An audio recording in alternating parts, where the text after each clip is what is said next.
Bismillahirrahmanirrahim. Alhamdulillahi Rabbil Alamin. Wassalatu wassalamu ala asyrafil anbiya'i wal mursalin. Nabiyina Muhammadin wa ala alihi wa sahbihi ajma'in. Assalamualaikum warahmatullahi wabarakatuh.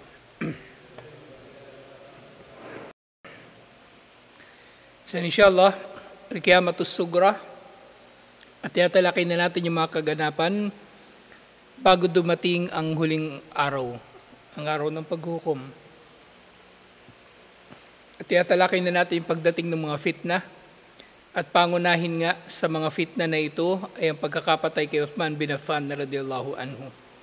Sa mga nakaraan nating pagtalakay, napagtibay na natin na walang kinalaman talaga ang mga sahaba. Kahit sino sa mga sahaba, kahit si Muhammad bin Abi Bakar, sa pagkakapatay kay Uthman bin Affan radhiyallahu anhu. Kaya ngayon inshallah, tatalakayin na natin yung mga may kagagawan. At sila na nga yung Khawarij. Sila na yung Khawarij. At dito sa panahon na ito ni Uthman bin Affan radhiyallahu anhu, dito na sila talaga kumbaga naging organized. Bagaman panahon pa ni Propeta Muhammad sallallahu alaihi wasallam, di ba si Dhul Khuwaisira, lumitaw na siya. Meron ng mga tao na merong ganitong takbo ng utak, na mas marunong pa sila palagi sa pinuno, lagi nang kini-question ang pinuno. Yun ay mga precursor kumbaga ng khuruj o yung pag-aklas sa pinuno. At yun ang konteksto ng Khawarij. Kumbaga yung Khawarij, sila yung mga nag-aaklas laban sa pinuno nang walang dahilan o walang kapararakan o walang katarungan. Kumbaga, hindi marapat na sila ay nag-aaklas pero sila ay nag-aaklas. At pinakamatindi nga itong nangyari kay Uthman bin Affan radhiyallahu anhu, paano magagawa ng sino mang matinong Muslim na papatayin niya ang ginabayang khalifa, isa sa mga Asharatu Mubashshirina bil Jannah, isa sa mga binigyan ng mabuting balita ng pagpasok sa paraiso. Ano pa bang fadal ni Uthman? Manugang ni Propeta Muhammad sallallahu alaihi wasallam 2 beses pa. 2 sa anak ni Propeta Muhammad sallallahu alaihi wasallam na pangasawa ni Uthman bin Affan radhiyallahu anhu. Si Uthman bin Affan, siya yung pangunahin sa mga sahaba sa pagtutustos kay Propeta Muhammad sallallahu alaihi wasallam at sa iba pang mga serbisyong Islamiko. Kabilang sa mga naunang nagmuslim, si Uthman bin Affan radhiyallahu anhu, sa pamagitan ng da'wa ni Abu Bakar Siddiq radhiyallahu anhu, napakaraming mga kainaman ni Uthman bin Affan. Tayo nga, di ba, kapag nakarinig tayo ng chismis tungkol sa tao na nakikilala nating mabuti, pagtatanggol natin yung tao na yun. Sasabihin natin, hindi totoo yung sinasabi mo. Baka chismis lang yan, baka sabi-sabi lang yan. Ngayon dito nakakapagtaka, bakit nagkaisa ang maraming mga tao na patayin si Uthman bin Affan radhiyallahu anhu? Kasi nga, ito na, dumating na ang fitnatul Khawarij. Dumating na ang fitnatul Khawarij, pangalawa sa mga fitna na natukoy dito sa ating aklat. At chronologically, kumbaga, syempre, ito yung ito ay lumaganap na pagkakapatay kay Uthman bin Affan radhiyallahu anhu. So sinabi dito, min atharil fitanil firqa wal ikhtilaf, wa qad akhbarana ar-rasul sallallahu alaihi wasallam an khuruji aqwamin fi akhiriz zaman. Na dulot ng fitna ng firqa wal ikhtilaf. Firqa ibig sabihin pagkakahati-hati, at ikhtilaf hindi pagsang-ayon sa isa't isa. So ang dulot nito, ito ng paglitaw ng mga grupo na pinabatid sa atin ni Propeta Muhammad sallallahu alaihi wasallam na darating sa dulo ng panahon. Grupo ng mga tao. Lahum dawrun kabirun fi firqatil ummah al-islamiyah. Grupo ng mga tao na mayroong malaking papel, malaking kinalaman sa pagkakahati-hati, pagkakawatak-watak ng ummah ng mga Muslim. Idh yadda'i ha'ula'il ilm Sila ay mga tao na nag-aangkin ng kaalaman. Yan talaga sila, Khawarij. Yan talaga sila. Yan ang unang aangkinin nila sa kanilang mga sarili. Kaalaman, pagiging matuwid, pagmamalasakit sa relihiyon, at habang pinupuri nila ang kanilang mga sarili, sinisiraan naman nila yung iba. Yan ang unang taktika talaga ng sino mang ligaw na sekta. Ang siraan ang mga maalam. Ang siraan ng mga maalam o kaya i-undermine ang tamang proseso o sistema ng kaalaman sa Islam. Bawa ngayon, di ba, kumakalat na naman yung post nung anak ni Robin na sablay din. O mag-aral daw ng fiqh, wag daw mag-aral ng akida. Na para bang kung di ba siya gago, ang tao nagiging Muslim sa pamagitan ng La ilaha illallah Muhammadur Rasulullah.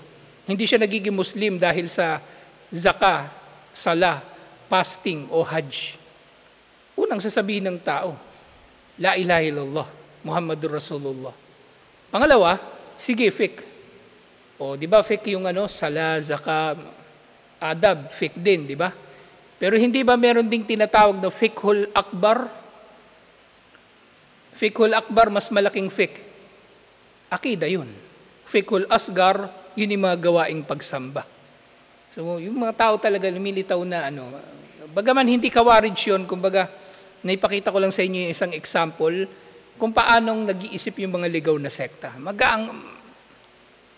Kumbaga, nasa kanila yung audacity. Audacity, kumbaga, pangangahas, lakas ng loob, kapal ng mukha na mag-angkin ng kaalaman. At siraan, i-undermine ang kaalaman ng mga tunay na may tangan ng kaalaman sa relihiyon na ito, ang ating ulama, na silang warathatul anbiya, silang mga tagapagmana ng mga propeta. So itong mga Khawarij, ito yung pangunahin din nilang katangian. Lahat sila eh. Lahat yan, Sufi, Asyaira, Shia, lahat yan mahuhusay yan mag-angkin na taglay nila ang kaalaman. Pati Neo-Salafi, yung mga umaastang Salafi kuno, pero palpak. Mga extremist din sa kanilang mga interpretasyon sa relihiyon. Mga nag-aangkin lang din yun ng kaalaman. Pero hindi naman sila nag-aral. Copy lang sila ng mga sinabi ni Sheikh Rabi al-Madkhali at iba't ibang mga ulama ni, sino ba yun? Lagi, yung idol nila. Si Abu Khadija. O yun, hanggang doon na lang yung kaalaman nila, mag-copy-paste. Pero maunawaan nila yung mga saligan ng relihiyon na ito. Na sa pamagitan ng saligan na ito, ay tama nilang mauunawaan ng relihiyon na ito. Tama nilang maisa sa buhay. Tama nilang maipapaunawa sa tao o maituturo sa mga tao. Wala. Puro yabang. Puro yabang. Ganyan ang kahihinatnan ng mayayabang. Kaya ang pangunahin talagang kasalanan, kibir, pagmamalaki. Yung hadith, la yadkhulul jannata man kana fi qalbihi mithqalu dharratin min kibir. Walang sino mang tao na may tangan ng katiting na pagmamalaki sa kanyang puso ang papasok sa paraiso. Kasi ang kibir na ito, magre-resulta ito sa iba't ibang mga kasamaan. Yung pagmamalaki, kayabangan. Si Satanas hindi nagsujud. Sinuway niya si Allah. Yung tao na mapagmalaki, nagmamalaki siya kay Allah, di ba? Anong mangyari sa kanya? Hindi siya mananampalataya kay Allah. Hindi siya mananampalataya kay Allah. At manifestation din ng pagmamalaki, ang inggit. Manifestation din ng pagmamalaki ang inggit. Kasi ang inggitero, nagmamalaki siya na iniisip niya na walang sino man ang may karapatan sa mga biyayan ni Allah na natatanggap ng iba. Dapat siya lang ang tatanggap nun. Dapat siya, hindi ang iba. Ganun ang inggitero. Na iniisip niya dapat siya ang tatanggap ng ganun at hindi ang ibang tao. May magandang kotse ibang tao, ba't yan may kotse, dapat ako. Yung ibang tao may magandang trabaho, isipin niya dapat siya, hindi yung ibang tao. So ang kibir, kaya nga ito yung kumbaga, yung tinutukoy doon sa hadith na kahit katiting lang nito ang meron ka, wala na, lahat sa iyo sira. Lahat sa iyo masisira. Kahit mananampalataya ka pa, nagpapakilala ka mananampalataya, bandang huli ang iyong kibir ang magdudulot na hindi ka mag-aral. Bandang huli ang iyong kibir ang magdudulot na akala mo alam mo na lahat.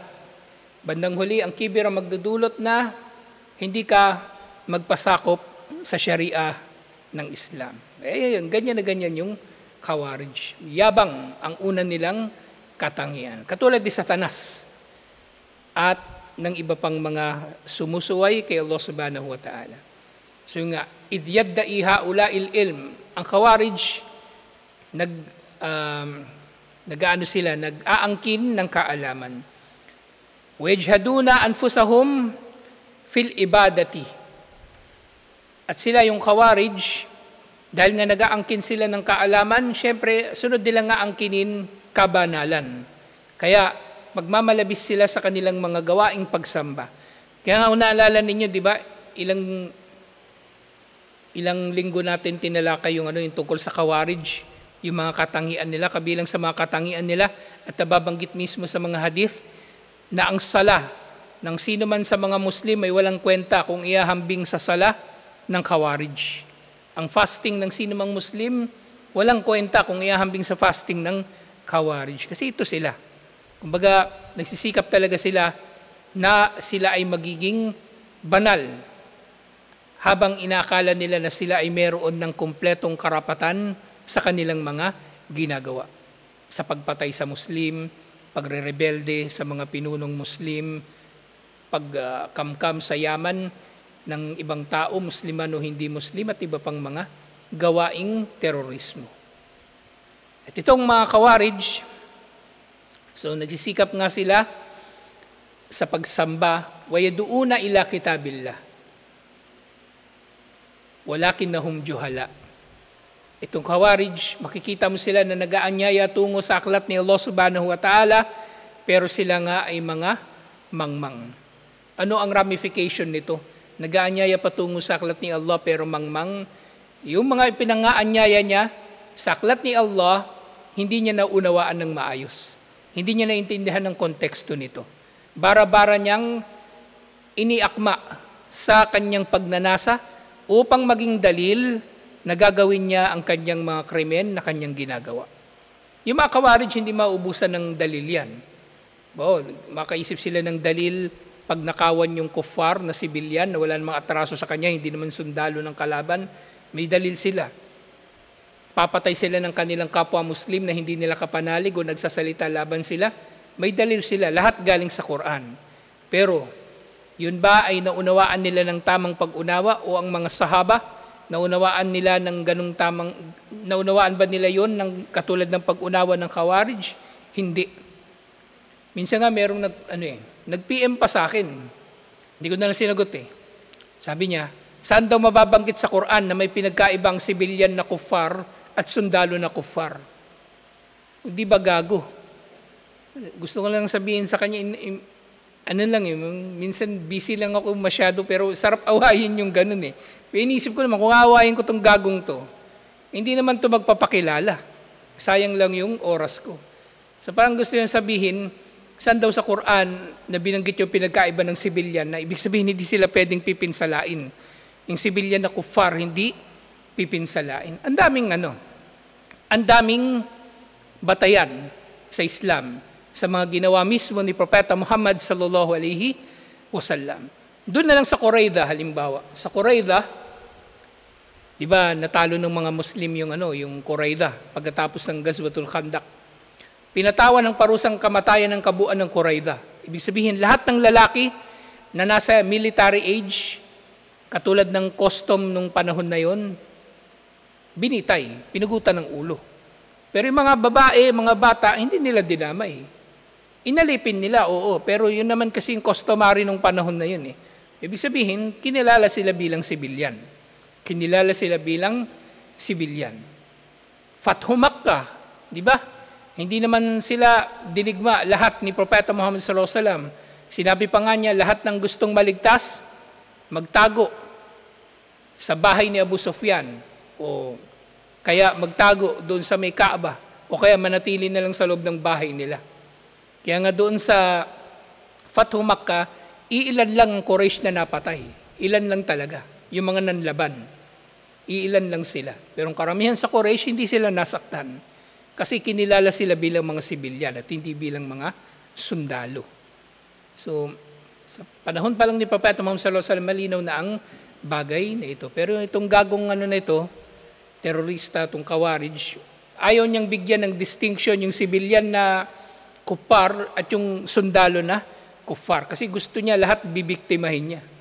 Lalo-lalo ni mga manyakis na yan na Kaya nila gustong-gustong sumali sa mga yan kasi yung gusto nila niyan, makakapanggahasa sila ng libre kapag naghari sila sa isang lupain. Yan ang unang ginawa ng Maute, yan ang unang ginawa ng Abu Sayyaf, yan ang unang ginawa ng ISIS at lahat ng mga teroristang grupo. Manggahasa ng babae. Kahit Muslim, ginagawa nilang sex slaves. Yung iba, binibenta pa nga nila So, sinong sahaba ang gumawa niyan? Inutos ba yan ni Propeta Muhammad sallallahu alaihi wasallam? Sila lang ang gumawa niyan. Nag-aanyaya sila patungo sa aklat ni Allah. Sasabihin nila, tinan niyo sa aklat ni Allah, may jihad. Sa aklat ni Allah, may pang-aalipin. Pero naunawaan ba nila sa tamang pag-unawa? Hindi rin. Kasi nga, lakinnahum juhala. Sila ay mga mangmang. Sila ay mga mangmang. Wala silang tamang pag-unawa. Sige, may armas sila. Yun lang. Sapat ba yung armas? Tingnan mo yung nangyari sa Marawi. Di ubos sila. Gusto nila makikipagbarilan sa mga sundalo. Yung mga sundalo, buong buhay nun, nakikipagbarilan yun. Yung marami sa kanila, buong buhay, hawak nun, ballpen, keyboard, cellphone. Tapos makikipagbarilan sila sa special forces, makikipagbarilan sila sa light reaction regiment, makikipagbarilan sila sa SAP, sa mga sniper. Hindi nila kakayanin. Walang ganun. Walang ganun. Wala, bara-bara lang sila. Kasi iniisip nila yung puro kalibugan, iniisip nila yung makapangransak ng yaman ng kanilang kapwa-tao na nag-aakala sila bandang huli, magkakamit sila ng kabutihan sa lahat ng paninira na ginawa nila. Wa yahsabuna annahum yuhsinuna sun'a. Inakala nila na sila ay kumbaga mabuti sa kanilang mga ginagawa. Pero hindi sila naging mabuti sa kanilang mga ginagawa. Pagkos yung karugtong pa nung aya na yun, ala unabbiukum bi aksari a'mala. Gusto ba ninyo na sabihin ko sa inyo kung sino ang pinakalugi sa kanilang mga gawain? Alladina dallas sabil wa yadunnuna annahum yuhsinuna sun'a. Silang mga naligaw sa landas at nag-aakala na gumagawa sila ng mabuti sa kanilang mga masamang ginagawa. So wala silang nalalaman. Wala silang nalalaman na tamang pag-unawa sa mga aya sa Quran. So yung mga tao na ito, wa yaduuna ila kitabillahi lakinnahum juhala, sila ay nag-aanyaya at patungo sa aklat ni Allah, subalit sila ay mga mangmang. Ahkamuhum jairah. Ang kanilang mga paghahatol ay jair. Jair, ibig sabihin, jara yajuru, hindi makatarungan. Basta lang, lang sila. Kung titingnan mo nga yung mga yung kuffar, yung Khawarij, kapag sila ay maghahatol sa kanilang kapwa Muslim, hayop ang trato nila sa atin . Merong isa sa atin gusto nilang patayin. Wala, papatayin lang nila yun. Walang paglilitis, walang pag-iimbestiga.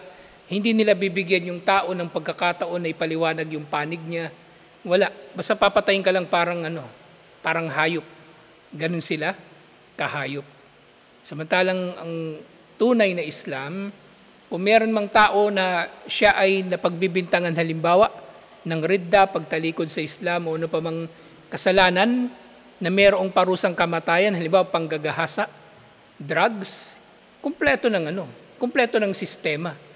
Mayroong paglilitis, mayroong bibigyan yung kriminal ng pagkakataon na ipagtanggol ang kanyang sarili at saka lang siya hahatulan ng kamatayan kung napagtibay na siya nga ay may sala beyond reasonable doubt.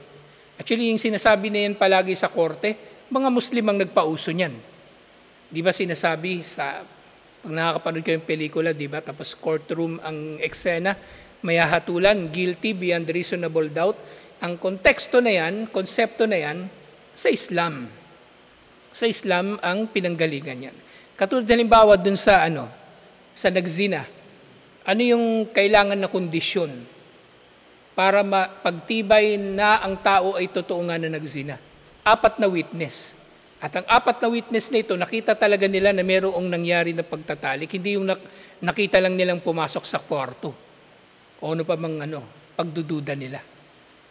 Na parang gustong sabihin doon sa batas na yon na dapat 4 ang witness at nakita talaga nila yung gawain na yon. Kumbaga, napakahirap mapagtibay na nagzina nga ang tao at siya ay mapapatawan ng parusang kamatayan. Bagkus ang hinihimok pa nga sa mga tao, ay magbalik loob na lang. Kumbaga, mahirap ang tao mapatawan ng parusang kamatayan dahil mahirap mapatunayan. Kaya binibigyan sila ng pagkakataon na magbalik loob pa kay Allah. Inshallah. At yun nga, para rin hindi basta-bastang mapaglalaruan yung parusang kamatayan na kahit sino na lang pagbibintangan ng zina para lang sila ay mapapatay. Para sila ay mapapatay. So, ganun ang batas. Pero sila, wala, bara-bara lang. Kumbaga sa English, kangaroo court. Kumbaga kung sino lang trip nilang patayin, ganun lang. Pero yung mga yan, tinan mo, duwag yung mga yan eh. Tugisin mo yung mga yan, tugisin mo, puntahan mo doon sa lugar nila. Mamaya magsusumbong yan sa barangay. Sapakin mo, susumbong yan sa pulis. Ba't mo siya sinaktan? Kung di ba mga gago, galit na galit sa pulis. Tapos pagka sinipa mo yung pinto, ginulpi mo siya sa loob ng bahay niya, magsusumbong sa barangay. Bakit siya ginanon? Samantalang yung barangay na yun, yung gustong-gusto niya sunugin, gusto niyang pasabugin. At yung mga polis na doon siya nagreklamo, yun yung mga gustong-gusto niyang patayin. Yung mga tao na yan, walang talaga eh, walang katuturan. Kung kung wild west lang ngayon, ang sarap pumatay ng mga katulad nila. Pero syempre, hindi natin ilalagay ang batas sa sarili nating kamay. So sinasabi ko lang ito kasi nakagigil talaga yung mga yan eh. Huwag kayong magpapaloko sa kanila. Huwag kayong magpapaloko sa kanila. So sila nga akamuhum jaira, ang kanilang mga paghahatol ay walang katarungan, wa arauhum kasira. At ang kanilang mga opinyon, mga pananaw sa mga bagay-bagay ay kulang. Kasi nga marami talaga sa mga kawarij, yung mga sumasali sa kanila sa mga terorista lalong-lalo na. So nga unang-unang magtatatag niya mga kriminal. Mga kriminal talaga. Mga kidnapper, mga drug pusher, yung mga malilibog, mga manyakis, yan silang founder niyan. Tapos makakita sila naman ng mga bata na malilin lang nila. Na palalabasin nila ng kanilang mga ginagawa ay para sa kapakanan ng Islam. At sila lang ang tunay na nagmamalasakit sa mga Muslim. At yung imam nyo sa masjid, walang pakialam yan sa Islam. Huwag mo yan papakinggan. Ako ang papakinggan mo. Ganyan ang unang sasabihin ng mga recruiter ng mga teroristang grupo. Pupurihin nila yung sarili nila habang sinisiraan nila ang iba. Kaya bandang huli, yung naluto na yung utak, wala lang ibang papakinggan yun. Yung boss na lang nila. Kahit hindi nila kilala yun. Kahit hindi nila kilala, hindi nila kaano-ano, first time nilang makita, hindi sila nagkaroon ng pagkakataon na makasalamuhan ng mahabang panahon, mas magtitiwala sila doon kaysa doon sa mga kapatirang Muslim na buong buhay nila kasama nila. Kapag may problema sila, tinutulungan sila.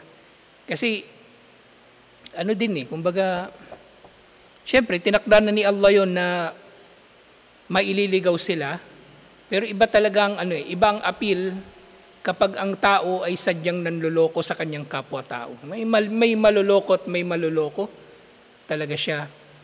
Nakapwa niya din na mayroon ding kagustuhan na gumawa ng masama. At ito pang katangian nila. Yasfikuna dima'a mukhalifihim minal muslimin. At pangunahin sa mga katangian ng mga kawarij, ay padadanakin nila ang dugo ng mga hindi nila kapanalig na mga Muslim. So kapag mayroong Muslim na hindi sang-ayon sa kanila, yun ay itinuturing agad nila na murtad. Itinuturing nila tumalikod sa Islam at pwede na nilang patayin kahit kailan, sa anumang paraan na gusto nilang gawin. Katulad nga yung babanggit ko palagi, di ba, yung sabi nila yung kambal na magkapatid, pinatay nila yung magulang nila kasi hindi sila pinayagan na pumunta ng Iraq. 2015 yun, kasagsagan ng ISIS. Ayaw silang payagan ng magulang nila. Etong dalawang gagong kambal, hindi kayo naman. Yun nga, hinatulan na nila yung magulang. Nakakainis talaga na. Nung una ko nabalitaan yun, siguro, naisip ko talaga kung meron may kitang taong ganon na yung may ganong pananaw. Uunahan ko na talaga, hindi ko na papahintulutan pang makapangaral pa sa labas. Babaldaduhin ko na. Dudukutin ko ang dila niya para hindi na siya makapagsalita. O babasagin ko yung panga para hindi na siya makapagsalita. Babasagin ko ang kamay para hindi na siya makagamit ng keyboard at makapanglinlang sa iba. Kasi tinan yung ginawa ng kambal na yun. Yung magulang nila, ayaw silang payagan na pumunta ng Iraq. So hinatulan na nila yung magulang nila na naging kafir. Pinatay nila yung magulang nila sa saksak. Naghabulan sila doon sa loob ng bahay. Nakatakas pa yung kambal, pero nahuli rin sila ng mga pulis palabas ng Riyadh. Sa Riyadh nangyari yun. Isipin niya sa Riyadh, napakarelihiyoso ng mga tao doon, kung tutuusin. Pero nangyari pa yun doon. At paano magagawa ito ng sino mang matinong Muslim na nalalaman nila na sa maraming mga hadith, may mga sahaba na gustong sumama sa jihad pero tinatanong sila ni Propeta Muhammad sallallahu alaihi wasallam kung meron ba silang magulang. At pag nalaman ni Propeta Muhammad sallallahu alaihi wasallam na meron silang magulang, pinapauwi sila para mag-alaga ng kanilang mga magulang. So ganun kahalaga yung magulang. Pero yung Khawarij, naluto yung utak nila. Pinatay pa nila. Ano lang ba yung yung tumakas na lang sana sila nang walang insidente. Pinatay pa nila yung magulang nila. So napakagago, napakasama. Kaya napakainam talaga nung nung finally 2021 pinugutan ng ulo. Doon sa Riyadh, silang dalawa. Dahil sa napakalaking kasalanan nila. Ngayon sasabihin ng human rights, naman, baka nagbalik loob na yan. Hindi. O sabihin na naman ng human rights, meron bang nagdemanda? Kahit walang magdemanda, ang Estado ang magpapataw ng parusang kamatayan. Sabihin man natin, sige, pinatawad sila nung mga kapatid, nung magulang nila, nung mga lolo't lola nila, pinatawad sila. Pero hindi pa rin. Ang Estado ay mayroong kakayanan na mag-push through ng mga kaso. Si Kibuloy, di ba, kahit hindi magdemanda yung mga minolestya niya, kung ang Estado ay mayroong probable cause na mapagtibay, na gumawa nga siya ng kahalayan, pwede nga ang Estado mismo ang magdedemanda sa kanya, magkakaso sa kanya. Hindi kailangan ng complainant. Hindi kailangan ng complainant. So grabe yung yung pang-brainwash ng mga tao nito. Maraming, hindi lang sa Saudi Arabia, kahit lalong-lalo na sa US. Sa US, sa Canada, may mga nagpunta doon, sa Iraq, sa Syria, para lang sumama sa ISIS. Iniwan nila yung mga magulang nila na matatanda na, iniwan nila yung mga asawa nila na walang kabuhayan, yung mga anak nila na maliliit. Huwag na tayo lumayo, dito na lang. So tingnan lang natin yung mga nagpunta ng Marawi. Iniwan yung asawa, iniwan yung magulang na walang mag-aalaga sa kanila kasi akala nila nandoon ang kabayanihan, nandoon ang kadakilaan sa pagsali sa mga terorista. Na sila, kumbaga nasilaw sila, nabulag sila. Minsan gusto natin mag-isip ng husnudlan, ng magandang paghihinala bakit nila nagawa yung mga yun. Pero bandang huli, nakakagalit yung kanilang ginawa. Hindi dapat tutularan. Hindi dapat tutularan. Kasi nga, kabilang sa kanilang pangunahing mga katangian, yujahiluna sahaba wal ulama. So kabilang din sa mga Khawarij, yung mga itinuturing nila yung mga sahaba at yung mga ulama na mangmang. paano nangyari ito? So yung mga ulama, alam naman natin, di ba, hindi sila tinatangkilik, hindi sila kinikilala ng Khawarij. Pati mga sahaba, ginagawa nila ito sa kanila. Yung nga, di ba, kay Uthman bin Affan, radiyallahu anhu, ganun ang ginawa nila. Itinuring nilang mangmang at makasalanan si Uthman bin Affan.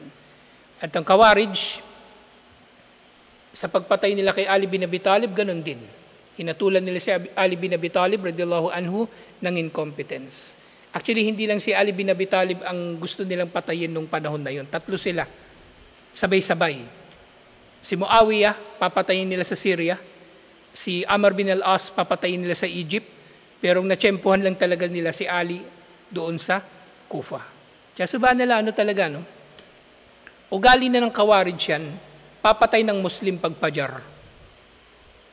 Kaya ngayon nangyari kay Nuh Caparino, unang nangyari yun. Yun talaga yung unang duda ko eh. Kasi ugali ng ugali ng Khawarij yun, yung papatay ng oras ng pajar. Sinong matinong tao yung gagawa ng ganun? Gago lang ang gagawa ng ganun.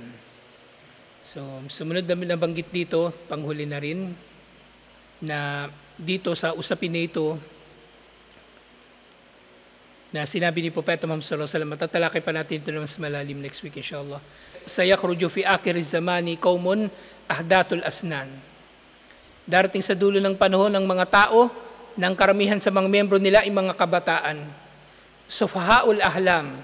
Sila ay tanga sa kanilang mga paraan ng pag-iisip, paraan ng pagkilos, paraan ng pananalita. Yakuluna min qawli khairil bariyah. Sila ay nagsasalita na para bang sila ang pinakamainam na mga nilikha. Yakrauna al-Quran, binabasa nila ang Quran, la yajawazu hanajirahum. Subalit ang Quran na ito na binabasa nila ay hindi lumalampas sa kanilang mga lalamunan. Yamrikuna minad-dini kama yamrikus saham minarramya. Mabilis silang darating sa relihiyon pero mabilis din silang tatagos at lalampas dito katulad ng kung paanong tumatagos ang pana sa tinamaan nito na anumang bagay. So ganun sila.